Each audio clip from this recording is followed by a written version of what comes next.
Class 3 তোমাদের নৌকা যাত্রা কবিতাটার যে অনুশীলনগুলো রয়েছে আমি একটু আস্তে আস্তে তোমাদের মুখে বলে দিচ্ছি, প্রশ্নের উত্তরগুলো শুনে নাও। যে শুনে শুনে মুখস্থ হয়ে গেলে লিখে দেবে খাতায়। প্রথম প্রশ্নটা আছে 1.1 নৌকা যাত্রা কবিতাটি কার লেখা? উত্তর লিখবে নৌকা যাত্রা কবিতাটি রবীন্দ্রনাথ ঠাকুরের লেখা। 1.2 যেটা রয়েছে কবিতাটি তার কোন বই থেকে নেওয়া হয়েছে? কবিতাটি তার শিশু বই থেকে নেওয়া হয়েছে। 3 প্রশ্নটা 1.3 সবই হবে। নৌকাটি কোথায় বাঁধা আছে? নৌকাটি রাজগঞ্জের ঘাটে বাঁধা আছে। 4 প্রশ্নটা নৌকাটিতে কি রয়েছে? নৌকাটিতে পাট বোঝাই করা রয়েছে। 5 প্রশ্নটা কবিতায় শিশুটি ওই নৌকা পেলে কটি পাল আর কটি দাঁত জুড়ে নেবে? উত্তর হচ্ছে কবিতায় শিশুটি ওই নৌকা পেলে 5টি পাল এবং 100টি দাঁত জুড়ে নেবে। আমি একটু আস্তে আস্তে তোমাদের বলে দিচ্ছি, তোমরা শুনে নাও। 6 প্রশ্নটা পাল ও দাঁড় নৌকায় কি কাজে লাগে? পাল ও দাঁড় নৌকা চালাতে এবং গতি বাড়াতে কাজে লাগে। হাট বলতে কি বোঝো? সপ্তাহের নির্দিষ্ট দিনে একটি গ্রামীণ এলাকায় বাজারকে হাট বলে। তারপরে শিশুটি কার নৌকা পেতে চায়? শিশুটি মধুমাঝির নৌকা পেতে যায়। 9 প্রশ্নটা সে নৌকা করে কোথায় যাবে? সে নৌকা করে 7 সমুদ্র 13 নদী পার যাবে। 10 প্রশ্নটা সে সঙ্গে কাকে নেবে? উত্তর সে সঙ্গে নেবে আশু আর শ্যামকে। 11 প্রশ্ন সে তার মাকে কাঁদতে বারণ করেছে কেন? কারণ সে রামচন্দ্রের মতো 14 বৎসর বনবাসে যাচ্ছে না গো, তাই। রামকে বনবাসে যেতে হয়েছিল কেন? পিতার সত্য পালনের জন্য রামকে বনবাসে যেতে হয়েছিল। তারপর 13 প্রশ্নটা রামচন্দ্রের কাহিনী কোন বই পড়লে জানা যায়? রামচন্দ্রের কাহিনী রামায়ণ বই পড়লে জানা যায়। তারপরে প্রশ্নটা রাজপুত্র 14 প্রশ্ন রাজপুত্র সোনা মানিকের কথা কোন ধরনের বইয়ে থাকে? এগুলো রূপকথার গল্প বইয়ে থাকে। তারপরে শিশুটি কি কি নিয়ে যাবে? শিশুটি নৌকা ভরা সোনা মানিক নিয়ে যাবে। সে কখন নৌকা ছেড়ে দেবে? সে ভোরবেলায় নৌকা ছেড়ে দেবে। 17 প্রশ্নটা দুপুরবেলায় তার মা কোথায় থাকবেন? দুপুরবেলায় তার মা পুকুর ঘাটে থাকবেন। তখন সে কোথায় থাকবে? তখন সে নতুন রাজার দেশে থাকবে। কোন কোন জায়গা পেরিয়ে শিশুটি যাবে? শিশুটি ত্রিপুর্ণী ঘাট তেপান্তরের মাঠ পেরিয়ে যাবে। সে কখন ফিরে আসবে? সন্ধ্যের পর, সন্ধ্যের সময় বলতে পারো, কারণ সন্ধ্যের সময় ফিরে আসবে। লাস্ট প্রশ্ন নতুন জায়গা ঘুরে আসার গল্প তার মাকে সে কিভাবে শোনাবে? মায়ের কোলে বসে বসে সে শোনাবে। চলো তারপরে প্রশ্নগুলো প্রথমে দেখো দুইয়ে বলেছে বাক্য রচনা করো। বাক্য রচনা মানে এই বাঁধা আছে, বাঁধা দিয়ে তোমাকে একটা বলতে হবে। যেমন ধরো এখানেই তো আমরা একটা পাবো, পুকুর ঘাটে নৌকা বাঁধা আছে, দিয়ে বাঁধার তলায় একটা দাগ দিয়ে দেবে। নৌকা, নদীতে নৌকা দেখতে পাওয়া যায়, দিয়ে নৌকার তলায় একটা দাগ দেবে। সমুদ্র, আমাদের সমুদ্র খুব কাছ দূরে থাকে, বা লিখতে পারো আমাদের সমুদ্রে তো অনেক কিছুই হয়, যেমন লিখবে সমুদ্র অনেক জল, এটা সমুদ্রে তো হয়ে যাবে কথাটা। সমুদ্র, আমি গত বছর সমুদ্র বেড়াতে গিয়েছিলাম, এটাও দিতে পারি। সমুদ্র দিয়ে অনেক কিছু হয়, পুরীতে সমুদ্র দেখা যায়, দীঘায় সমুদ্র দেখা যায়, ঠিক আছে। গল্প দিয়ে দেবে, শিশুটি গল্প শুনতে ভালোবাসে, বা ঠাকুমা ভালো ভালো ভূতের গল্প বলে, বা আমি ভূতের গল্প শুনতে ভালোবাসি, এরকম গল্প তুলে একটা দাগ দেবে। মাঝি, নৌকা চালায় এক বুড়ো মাঝি, বা লিখতে পারো যে নদীর ঘাটে মাঝি নৌকার মধ্যে বসে থাকে, মাঝির তলায় একটা দাগ দিয়ে দেবে। বর্ণ বিশ্লেষণ করো। রাজপুত্র, এগুলো আমি একটু মুখে বলে দিচ্ছি, কোথাও কোথাও হসন্তটা হবে, নিচে দাগ দিয়ে দেবে। যেমন ধর রাজপুত্র হবে র হসন্ত, অ বর্গীয়, প হসন্ত হবে, যেগুলো ব্যঞ্জন বর্ণ সেগুলো তলায় একটা হসন্ত দেবে। হস্য, আমি বলে দিচ্ছি, প্রথম র যুক্ত, আ যুক্ত, বর্গীয় যুক্ত, প যুক্ত, হস্য যুক্ত, ত যুক্ত, র যুক্ত, অ। চলো, তারপরে আছে তেপান্তর, ত যুক্ত, এ যুক্ত, প যুক্ত, আ যুক্ত, দন্তন্য যুক্ত, ত যুক্ত, র। তারপরে আছে রাজগঞ্জ, র যুক্ত, আ যুক্ত, বর্গীয় যুক্ত, গ যুক্ত, পিঠেপালি ইঙ্গ যুক্ত, বর্গীয়। তারপরে আছে দুপুরবেলা, দুপুরবেলাটা হবে দ যুক্ত, হস যুক্ত, প যুক্ত, হস যুক্ত, র যুক্ত, ব যুক্ত, এ যুক্ত, ল যুক্ত, আ। আর একটা আছে পুকুর ঘাট, প যুক্ত, হস যুক্ত, ক যুক্ত, হস যুক্ত, র যুক্ত, ঘ যুক্ত, আ যুক্ত, ট। তারপরে বলেছি অর্থ লেখো। দাঁড়, বিপরীত, আমাদের বিপরীত অর্থটা হবে বাঁধা। বাঁধা হলে কি হবে গো? খোলা বা ছাড়া। বোঝাই, বোঝাই হবে খালি।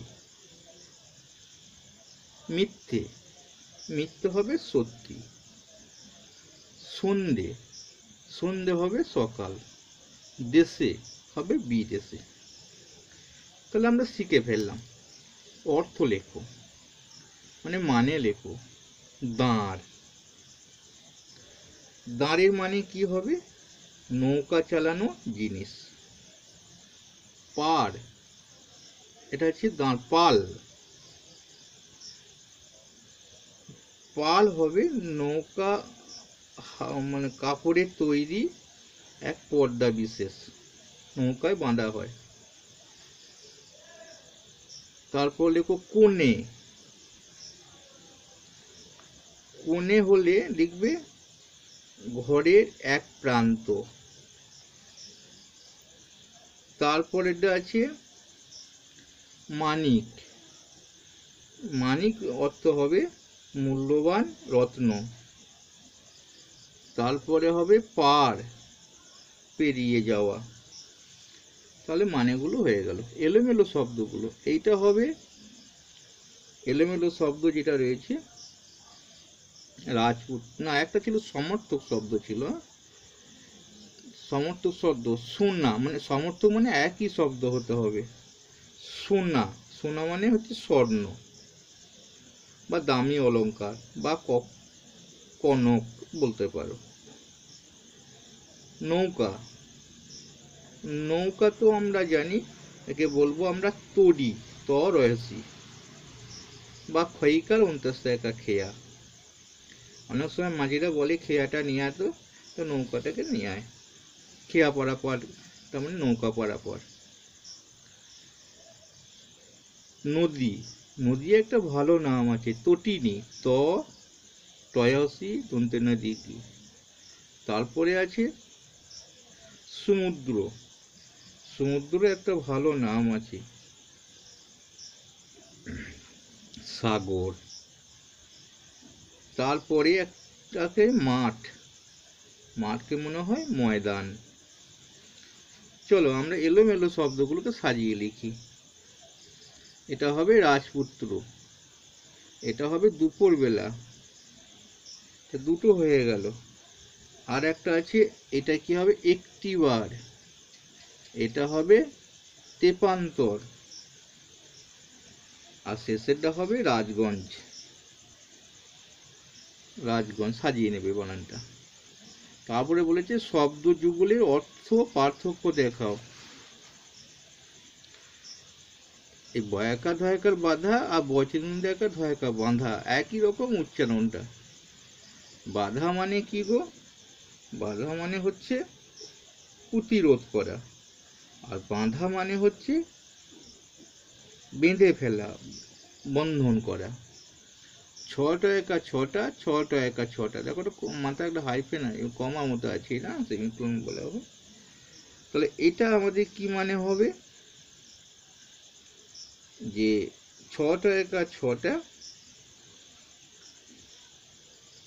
এটা ছটা একা যেটা কমা থাকবে সেটা সময় বোঝাবে, আর ছটা একা ছটা থাকলে রোদের ছটা, অর্থাৎ শোভা, রোদের শোভা, চাঁদের শোভা, শোভা বলা হয়। কৌকা মধ্যনিকা কোণে মানে ঘরের কোণে, কদন্তনিকা কোণে মানে কি হয় বলো, বিয়ের পাত্রী। আর দৈকা তালবস্য দেশ মানে রাষ্ট্র, আর দৈবিকা তালপিকার মধ্যস্থ দেশ মানে ঘৃণা। আর একটা আছে তোমাদের পয়কা পার মানে পেরিয়ে যাওয়া, পয়কা রবীন্দ্র পার মানে কোনো উঁচু জায়গা, উঁচু জায়গা বলো, নদীর উঁচু জায়গা বা নদী কুল কিনারা এরকম বলতে পারো। পুকুরও তো পার হয়, জলভাগের কিনারা বলতে পারো। আর পয়াকা টেকা পাটে শব্দটি দুটি অর্থ ব্যবহার করে আলাদা বাক্য রচনা করো। আলাদা অর্থ দুটো আলাদা চাই, আবার বাক্য রচনা করতে হবে। তাহলে পয়াকা টেকার পাটে অর্থাৎ সূর্য অস্ত যাওয়া, পাটে মানে অস্ত যাওয়া হবে, সূর্য অস্ত গেছে। আর একটা পাটে মানে পাট থেকে, পাটের আঁশ থেকে কাপড় তৈরি, মানে দড়ি পাট পাওয়া যায়, লিলি হবে। দুবার পাটে দিয়ে দুটো অর্থ বোঝাবে। তাহলে মুখে বললে কথাগুলি কিভাবে বলবে? আমি কেবল যাব একটি বার, শ্বাসমধু তারো নদী পার। এটাকে তুমি মুখে বললে কেমন করে বলবে? একটু সহজ করে বলতে হবে। শুধু বলবে যে আমি শুধু একবার সাত সমুদ্র তারা নদী পার যাব। তখন তুমি কেঁদো না মা বসে একলা ঘরের কোণে। এটাকে সোজা করে বললে, অর্থাৎ ছোট মনের ভাষায় বলতে গেলে কি হবে, মা তুমি জানো তখন একলা ঘরে বসে কেঁদো না। ভোরের বেলা দেব নৌকা ছেড়ে দেখতে দেখতে পেরিয়ে কোথায় যাব ভেসে। এটা কেমন হবে, ভোরের বেলায় নৌকা ছেড়ে দিয়ে দেখতে দেখতে কোথায় ভেসে চলে যাব। তারপরে বলছে ঠিক চিহ্নটি নিচে দাগ দাও। নৌকা মালিকের নাম কি ছিল, আশু, মধু না শাম? আমরা তো সবাই জানি মধুমাছির নৌকাটা। শিশু কবিতা শিশুটি যাবে কোথায়, নৌকায় যাবে, বজরায় যাবে না জাহাজে? আমাদের নৌকাতেই, নৌকা যাত্রা তো, কবিতাটার নামই নৌকায়। বেশ, তার সঙ্গে যাবে কে, মাঝি, বন্ধু না মা? তার সঙ্গে তো যাবে বন্ধু। কে যাবে, শাম আর কে কে আমরা দেখলাম, আশু। শাম আর আশু দুই বন্ধু যাবে। সে যাবে একদিনে না 3 মাসে না 14 বছরে? সে যাবে একদিনে। সাত সমুদ্র তার নদীর পাড়ে পাড়টা কোথায়? তেপান্তরের মা, ত্রিপুর্ণী ঘাট, নতুন রাজার দেশ কোথায়? নতুন রাজার দেশ। চলো তারপরে দেখি। অনেকক্ষণ বকলাম বলো তোমাদের সঙ্গে সঙ্গে। বেশ, মধুমাছির নৌকাখানি দূরে আছে, এটা কি বলেছে? বাক্যগুলি ভাব বোঝাতে কবিতায় কিভাবে লেখা হয়েছে সেটা লেখো। মধুমাছির নৌকাখানি দূরে রয়েছে, তাহলে এটা আমাদের কি হয়? মধুমাছির ওই যে নৌকাখানি। তারপর এটা শিশু হাটে ঘুরে বেরিয়ে সময় নষ্ট করবে না, অর্থাৎ মিথ্যে ঘুরে বেড়ায় না কো হাটে। তারপরেটি শিশুটি ভয় তার মায়ের মন খারাপ হতে পারে, এটা কি হবে? তখন তুমি কেঁদো না মা যেন বসে একলা ঘরের কোণে। তারপরেরটা রয়েছে শিশু কিন্তু একা যাবে না, অর্থাৎ আশুকে আর শামকে নেব সাথে। তোমরা কবিতায় বইয়ে যেটা আছে সেটা লিখতে হবে। আমরা শুধু যাব তিনজনে, আশুকে আর শামকে নেব সাথে, আমরা শুধু যাব তিনজনে। তারপরে সেদিন তারা সন্ধ্যার পরে ফিরে আসবে, অর্থাৎ ফিরতে সন্ধে হয়ে যাবে। হয়ে গেল। তারপরে ঘটনাটা বইয়ে কোনটা আগে আছে সেটা লিখবে। যে ভোরের বেলা নৌকা কি প্রথমে ছেড়ে দেবে, না শিশুটি মনে সাত সমুদ্র পেরিয়ে যায় সাত জাগে, কোনটা আগে হবে সেটা আমাদের আগে লিখতে হবে। যেটা আগে হবে সেটা হচ্ছে মধুমাছির নৌকাখানি পাটে বোঝাই করে রাজগঞ্জে ঘাটে বাঁধা আছে, চারেরটা আগে হবে, এইটা প্রথম হবে। তারপর এটা হবে নৌকাটি পেলে, নৌকাটি পেলে সে একাই 100টা দাঁড় এঁটে পাল তুলে দেবে, এটা 2 নম্বরে হবে। এটা চারেরটা একে হবে। তারপরেরটা আমাদের যেটা আছে শিশুটি 7 সমুদ্র তার নদী পেরিয়ে যাবে, এটা 3 নম্বরে হবে। 4 নম্বরে এসে ভোরের বেলা সে নৌকা ছেড়ে দেবে, এটা হবে শেষে শেষে মাকে গল্প শোনাবে। বাক্য বাড়া। মধুমাছির নৌকা, নৌকাটা কেমন? মধুমাছির নৌকাটি হচ্ছে কেমন নৌকা? রাজগঞ্জে ঘাটে পাট বোঝাই করা নৌকা। পাল তুলে দিই কিসে? নৌকাতে। কটা পাল তুলে দিই? 4টে 5টা 6টা পাল তুলে দিই। আমি যাব, কোথায় যাব? আমি যাব 7 সমুদ্র তার নদীর পার। কিভাবে যাব? নৌকায় চেপে যাব। ফিরে আসতে সন্ধে হয়ে যাবে, কোথা থেকে? ফিরে আসতে সন্ধে হয়ে যাবে, আর নতুন রাজার দেশ থেকে ফিরে আসতে সন্ধে হয়ে যাবে। তারপরে গল্প বলবো। কিসের গল্প? কিসের? নতুন দেশের গল্প, নতুন দেশের ঘটনা গল্প বলবো। এবার এই প্রশ্নগুলো শিশুটি 10-12টা লেখো, এগুলো একটু বড় প্রশ্ন টাইপের, তোমরা যেমন খুশি বানিয়ে লিখতে পারো। আজকের মতো চলি, আবার দেখা হবে পরবর্তী ভিডিওতে। ভালো লাগলে অবশ্যই লাইক করবে।